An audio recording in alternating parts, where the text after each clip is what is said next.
Trailhound Ram Cummins versus old Soviet Buhanka, and we're trying to climb Hurrah Pass in Moab, Utah.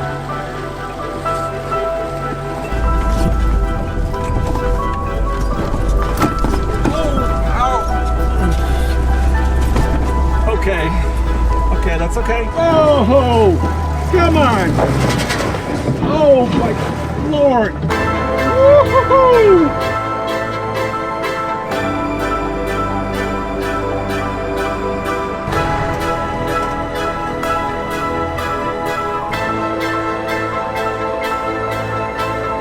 You know what I just noticed? We just reached the top. Oh, wow. Holy smokes, Andre. Okay, so there's been some frost overnight, and I found the first problem. Well, so the Buhanka van has a key for each door, and I know this key fits this door because I labeled the key, but it's frozen. Like, I can't get the key inserted. I thought this van was supposed to be like Siberia proof.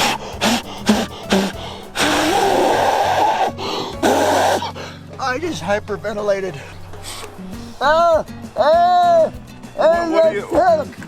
Are you serious? It worked. Yeah, it was my tongue that did it. It's David's tongue that saved the day. We went through a snowstorm, right? Yeah. And everything was really nasty and dirty. So we went to the car wash last night, and I power washed the entire thing. And I think the water got in the lock. Yeah, probably down deep in it and froze. And froze inside the lock. Yeah.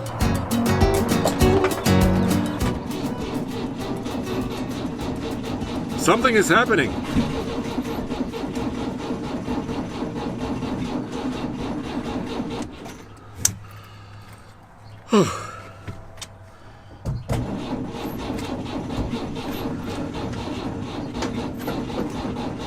Come on. Go. Go. Go. She's cold-blooded, Andre. You'd think something from Siberia would, could handle this cold weather. Well, it came from Sochi. It came from a tropical environment, this one. Well, that makes a little more sense. Well, I don't know. Nothing makes sense. Trying. Maybe if I breathe into the air cleaner, like I did the keyhole. You have magical breath. Yeah. That's not what my wife says.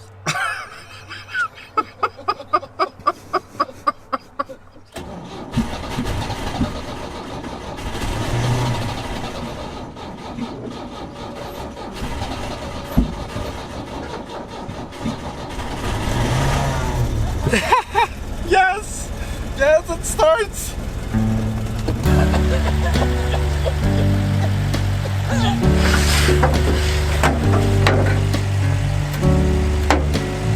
I'm not sure it's burning real clean.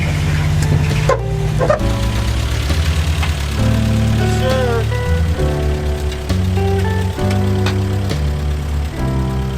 Muy bueno.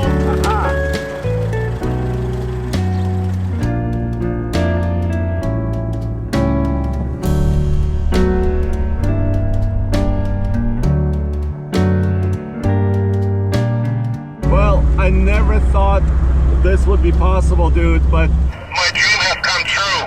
I'm inside of my Buhanka. driving through downtown Moab on our way to some off-road trails. Well, the Buhanka's finally gonna have some opportunity to do what it was intended for. Well, for me, this has been like 2 years in the making since I got this van. But it's almost been a lifetime in the making for me. Just to have kind of my own cool vehicle, van life, and gonna go off-roading in Moab.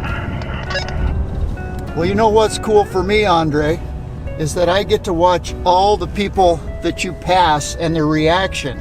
Because I bet 1 in a million people could tell you what your Buhanka actually is. Yeah, some people call it the Volvo, VW, Pinzgauer, but it's all wrong. It's a UAZ.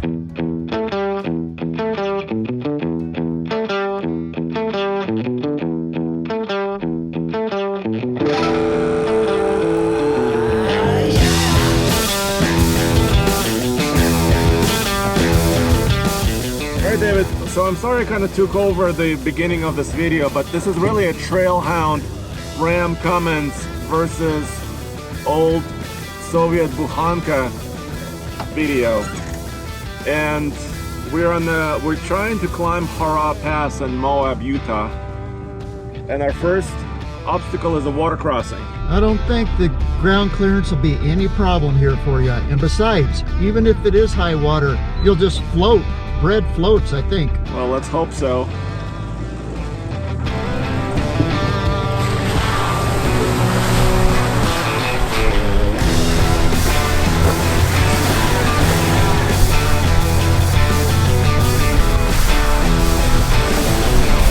I did it a little more controlled than you, Andre. But you have a lot more height. You have a lot more tires, suspension. I think your vehicle costs like 4 times or 5 times more than mine. You know, honestly, I think I'd be more comfortable in your vehicle because that's more like me. I feel a little ostentatious in this big thing. Well, how about this? Let's keep moving a little bit more, and then we can also stop and walk around our trucks and vans and show them what we have. And then our ultimate goal is to climb all the way up, but it's a little bit icy, snowy, and muddy. So we might actually have to put it in 4-wheel drive. This Ram 2500 overlanding series would not be possible without help from our friends at Rider Justice, a law firm that specializes in motorcyclists and the overlanding community across the country. Yep, they're passionate overlanders as well, and as with their motorcycle brothers and sisters, they want to make sure that overlanders like you protect their pricey rigs after an accident. Start with a simple audit of your insurance. And did you know that anything attached to your overlanding vehicle is covered by your auto insurance? But anything you put in your vehicle is covered by your homeowner's insurance. Don't know which is which? That's where Rider Justice can help. So go to riderjustice.com/overlanding if you have an accident on your future overlanding adventure. The trail is getting a little bit more rough and also a little bit more steep, so I'm gonna lock my hubs and engage 4-wheel drive, and that should help me climb a little bit easier. I bet you David doesn't have to lock his hubs. I have 2 levers. The first one is just engaging 4-wheel drive, and then also 4 high and 4 low. Actually, I might use 4 low so I can have a little bit more gearing. It's not super extreme transfer case gearing like a Rubicon Jeep. It's nothing near that, but still I need some gearing.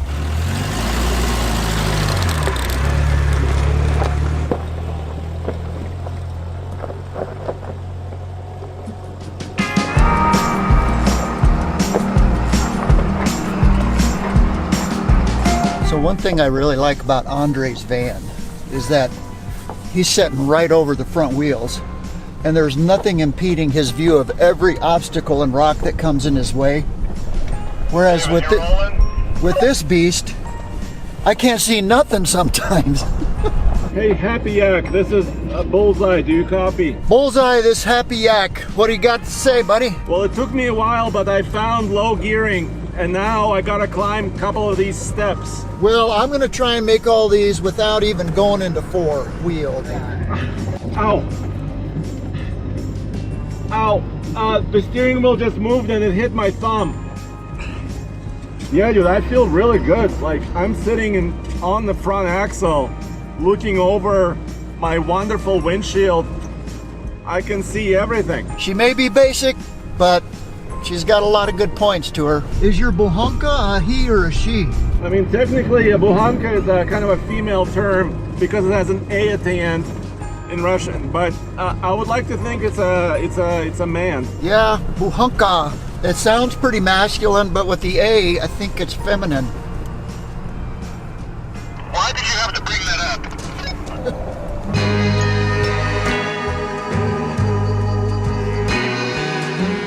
Trailhound series is really about the Ram Cummins build-up, right? It's a project we've been working on for several months. So let's show around the Ram first, and then show the Buhanka. Yeah, kind of more partial to yours, actually. I mean, yeah, we've got 100,000 plus with all the accessories on here. Yeah, including the truck. But simple, I mean, you just can't beat simple. Well, I'll tell you about Simple in a second because that's really rattly. Oh, okay. It rattles like a tin can. So this truck is a 2022 Ram 2500 Cummins turbo diesel crew cab 4x4. That's how it started. And when we say 100,000, that's including the truck, right? That's including the Alu cab, and of course we can't forget what you did right here. Yeah. So we got the 3.5-inch BDS lift on this truck. It's got Fox 2.5 Performance Series shocks, adjustable with remote reservoirs. Got KMC really tough wheels with the offset that's just right. Not too much poke. Not too much poke, but also no rubbing, or should be no rubbing. No, I haven't experienced it yet. And we've articulated a little bit so far on this trail. Yeah, and then we're going to be articulating more going up Hurrah Pass, which is that direction. And you've got, of course, got 37s. So you really picked up about 5 inches over stock of ground clearance, which is a huge amount. Well, yeah, I've almost fell on my face 3 times getting out of this truck. Alu cabin that you mentioned. We're going to be doing the whole trek across El Camino del Diablo, and then we'll show everything inside of this, how you can live there. But this is kind of a shakedown run, right? Yeah, because I think that we haven't adjusted the shocks. We don't know how well it does, off-road yet, and I don't think we're going to air down on this trail, but we're going to air down once we get to Del Diablo. Yeah. And then we'll be able to show you, the whole extent of this. But this particular run, first of all, is my dream. Yeah. To bring 2 vehicles like this here. And also, it's a shakedown. Let me show you the Buhanka. It's a beautiful place to do a shakedown. Yes. This is awesome. Would you like some yak jerky? Sure. Okay. I made us a bunch of jerky. So here, have a piece. But only if our friend Frank can have some. Yeah, Frank, you want a piece of jerky? Sit, boy. Sit. Good boy. You're being a good boy. You are a good traveling companion. Would you like a piece? Save one for me. Now this is kind of a dream overland truck. Mm-hmm. But I think this is my dream overland van. Okay? Yeah. And I thought these tires, David, were big for the van, but they're 31s. That's about all you can put on there. Yeah, and it has a body lift, so it has almost like 1.5 or 2-inch body lift, so the body is sitting a little bit off the frame. These are 31s. These are Ford Safari 500. Made in Russia. Made in Russia tires. You can kind of see that down there. And it's 31 by 10.5. The suspension is really rudimentary, right? Leaf springs, all 4 corners. Yeah, very basic. Shocks, I've never replaced the shocks on this. So Some pretty good going over the washboards. And it sounds like a tin can. Well, I'll It is show a you. tin can. Well, yeah. Look. Yeah. Look. It's kind of thin metal. I call this the mid-engine super van because that's what it is. The engine is actually a little bit behind the front axle, so it's really a mid-engine configuration. How does it look? I don't think I'm leaking anything yet. How many liters? This is 2.7 liters of gasoline engine Really? versus your 6.7. Yeah, well that's still pretty big for a 4-banger. Yeah. Yeah. And it's non-turbo, of course, very basic. It is fuel injected. And I don't know exactly what year this engine is, and I don't think it's native to this van. This van was built in 91, I believe. And it had a carbureted engine, I think, when it was born. So maybe this is the second engine for this particular van. It does have 4 low. So these, sorry for my mess. These levers, 4-wheel drive, and then 4 high, 4 low. But no like selectable lockers. You think you have open diffs, both front and back? I think there's some limited slip action going on, and you can tell me when we start climbing. Yeah, I'll keep an eye on that. The Buhanka may be simple and primitive, no airbags, no interlock brakes, but I do have Onyx off-road maps, and this is crucial because right now we almost have no reception. And I downloaded this map before we left. I can see exactly where we are, and because I downloaded the map, I can actually zoom in and out and see exactly where we need to go. We're going right here at about 4,800 feet above sea level. So that's exactly what we need to do. So onwards, and check out Onyx Off-Road using the link in the description below. If you use code TFL, you can save some money. When you were just talking to me, I was just about to say that I can barely hear you. It's kind of rattling here. Well, I must say that about this truck. It's nice and quiet inside. The thing was about this van is, that's what everybody asks me, is how durable, how reliable is it? Is it really an overland vehicle? Because in the middle of nowhere like here, what if it breaks down? Can you fix it? Well, and that's why we're doing a lot of this, is because I want to figure this out. But generally, these vans have a reputation of taking people across some of the most remote regions of the world, but doing it in kind of a finicky way where you have to stop and fix. So they are relatively easy to fix, but they need a lot of work sometimes. All right, so there's a kind of a ledge, and this is a perfect test because I want to see how my approach angle is and how my four-wheel capability, what kind of capability I have. So, okay. Whoa, come on. Oh my Lord. Woohoo! Oh, it's like a bucking bronco. It did it. It did it. Got a little bit of air there. Really? Yeah. Was like popping up and down? Uh-huh. All right, I think these guys, do they need some help? No, they just were commenting on your Volkswagen. Oh, great. I'll go talk to them. Yeah. Usually people think that this is a VW, but it's not. It's an old Soviet one. All right, I'm gonna try and do a little softer ride right here. So I'm gonna click my reservoir, one click counterclockwise, and see.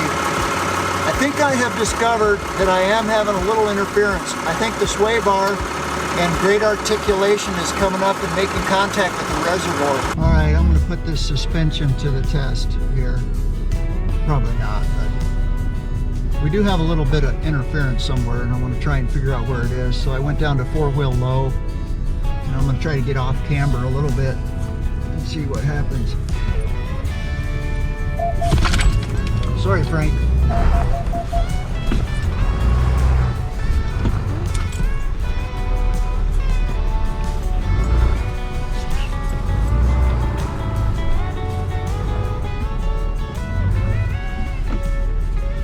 Couldn't get it to replicate on that one, but she did climb it with no problem. Oh, that's a cliff. That's a cliff. Ah. There's kind of a left turn there. Otherwise there's a cliff. Yeah, it's kind of hard to see over this big hood.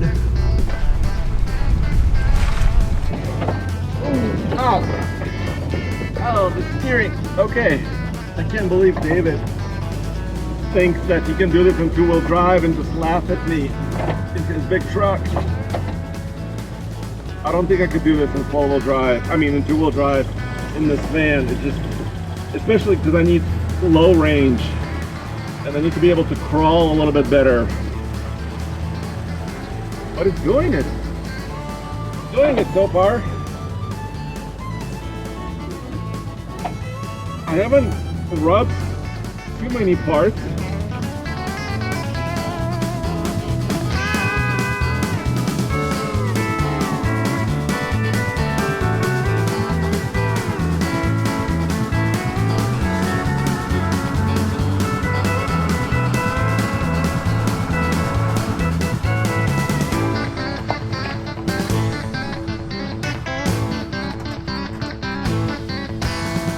David, we made it. This is the top of the pass. I hope I don't go over the cliff. Oh, okay, I'm all right. I'm all right. I'm all right. David, we reached the top of the Hurrah Pass. Good job. How'd it drive? Well, it was bouncy. I hit my thumb a little bit on the steering wheel, but it's okay. Well, it has a lot of pop back. But you know what I just noticed? We just reached the top. These bolts are backing out. Oh, wow. Holy smokes, Andre. And I think it may have stripped. Do you think it stripped some of the threads? Yeah. You're lucky you made it to the top. Well, That's what this shakedown's for. So what's the specs on a Buhanka? I don't know, I would say 60 foot-pounds. All this running on the washboard road. Yeah. And everything else that I've done, and I think I've been going too fast. What do you think as far as speed? Because I was so excited. Well, I don't know. I mean, this really is a good shakedown for it. All right, do you want to try to torque it? Yeah, well, I think we ought to try and get those two right there are still loose. So maybe we ought to back them out. And you say you did have a little WD-40? Yeah, do you want to put it on? Yeah, let's at least spray all that, all those spilings out of there.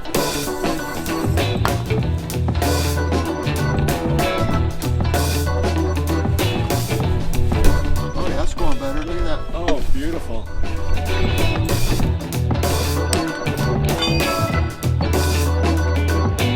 After my son and I got the Airstream all built, he wanted to do a shakedown. Yes. So they drove it up and over Horsetooth. Uh-huh. I mean, that's really steep to get to the place where we all like to camp. Yes. And he got back home, and every stinking one of his lug nuts was loose. And some of them, not only was the lug nut missing, but the stud was broken off. Sheesh. Yeah. And he came up over Horsetooth. That's a little sketchy. And it took you like 2 years or Yeah. a long time to build it. Yeah, to build it. So he almost destroyed it on his shakedown. Well, So we had to take all the wheels off, put new studs on every one. You know what he did wrong? what? And this is a common mistake. I mean, not everybody knows this, but there's a tapered end to your nut. Yes. And he had put the flat end against the wheel and not So the it tapered wasn't end. seated properly. It wasn't seated, and he nearly lost everything. 70 pounds. All right, David, I'm getting the tools, but I'm having another issue. You know, the ceiling is insulated with this styrofoam. Well, on the shakedown, all the styrofoam came out from the ceiling up here. And look, it's everywhere. It's like snow. Sorry, I'm a dummy. Man, I'm glad we found it here, though. And not at the Devil's place? Did not lose a tire about 60 miles into the Devil's Highway. Ooh, we avoided kind of a catastrophe there. Man, that'd have been bad if the wheel would have fallen off. Well, plus, you know, there's a cliff right there on the side. Oh yeah, I didn't think about that. We could have lost you right there. Well, so I would say the Moab trip is successful. Buhanka is still operational. And yeah, I think it's been a pretty fun day. Been a good shakedown. We got 130 miles of nothing but dirt road like this. So In the next episode. yeah, in the next episode. Yes. So Stay with us. stay tuned for that, because that's going to be pretty crazy. And that's where we'll show also some of our, you know, living quarters and living space. I might even make you a good meal on the road. Oh, Yeah. using our electric power? Yeah, baby. Yeah. Come back for that.